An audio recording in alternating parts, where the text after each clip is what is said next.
साथियों good morning. साथियों, आपको मैं टीचिंग एप्टीट्यूड के सीरीज के क्वेश्चन करवा रहा हूं। आशा करता हूं इससे आप को बेनिफिट हो रहा होगा श्योर।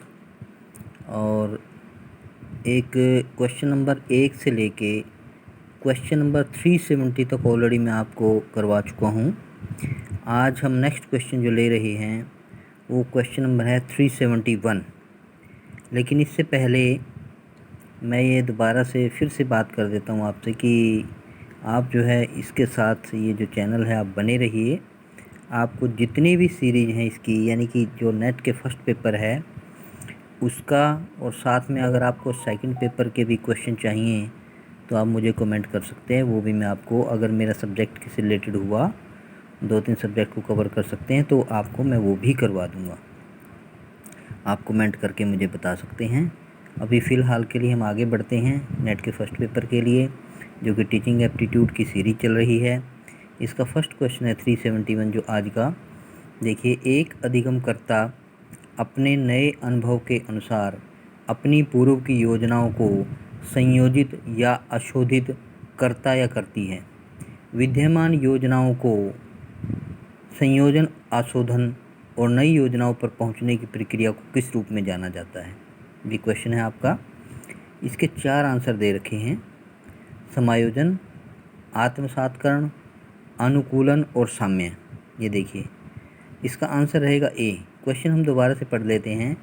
एक अधिगमकर्ता यानी कि जो लर्नर है, जैसे आप स्टूडेंट हैं, अपने नए अनुभव के अनुसार अपनी जो पहले की योजनाएं आपकी हैं उनको संयोजित या अशोधित करता है, और विद्यमान जो अभी की योजनाएं हैं उनका संयोजन, अशोधन और नई प्रयोजनों पर पहुंचने की प्रक्रिया को किस रूप में जाना जाता है?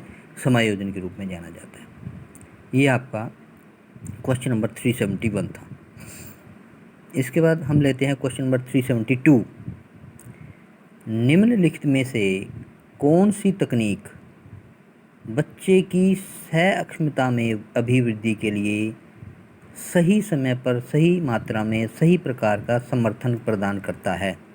ये देखिए, मचान लगाना, पहाड़ या मचान समझते हैं आप? जैसे कोई खेत होते हैं ना, उसमें 4 जो लकड़ियों को ऊपर ज़मीन में गाड़ कर उसके ऊपर कुछ ऐसी जगह बना ली जाती है जहाँ पे बैठा जा सके, और जो पक्षी उन जो फसल को नुकसान करते हैं उनको भगाया जा सके बैठकर, उसको बोलते हैं मचान लगाना।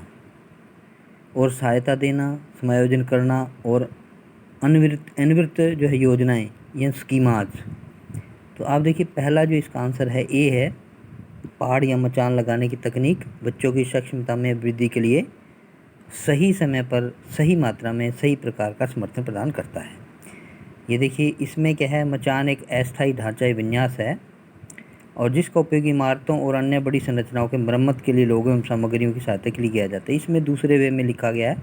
अदरवाइज जो मचान होता है वो यही पहले की, अगर भाषा में बात की जाए, पहले समय जो होता था यही। आज कम हो गया है सिस्टम, जबकि पक्षियों को भगाने के लिए आज भी बहुत सारी ऐसी जगह हैं हमारे भारत में जहाँ पर इस तरह की प्रक्रिया को अपनाया जाता है।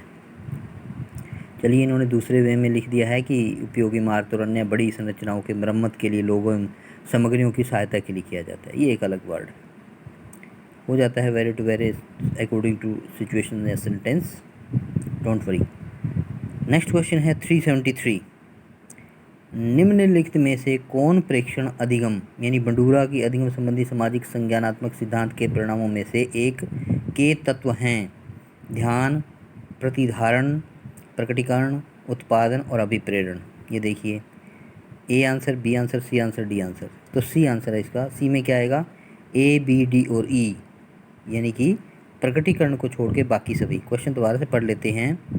निम्नलिखित में से कौन प्रेक्षण अधिगम के तत्व हैं? और ब्रैकेट में क्या लिखा है? बंडूरा की अधिगम संबंधी सामाजिक संज्ञानात्मक सिद्धांत के परिणामों में से एक। तो क्या है? ए, बी, डी, ई। ए क्या है? ध्यान, बी क्या है? प्रतिधारण, डी क्या है? उत्पादन और ई क्या है? अभिप्रेरण। तो ये सभी जो आंसर सी हमारा आएगा। आशा करता हूँ कि ये क्वेश्चन जो आपको समझ में आ गए होंगे। अगर किसी को कोई परेशानी है तो कमेंट कर सकता है। थैंक यू, बने रहिए। Thank you all.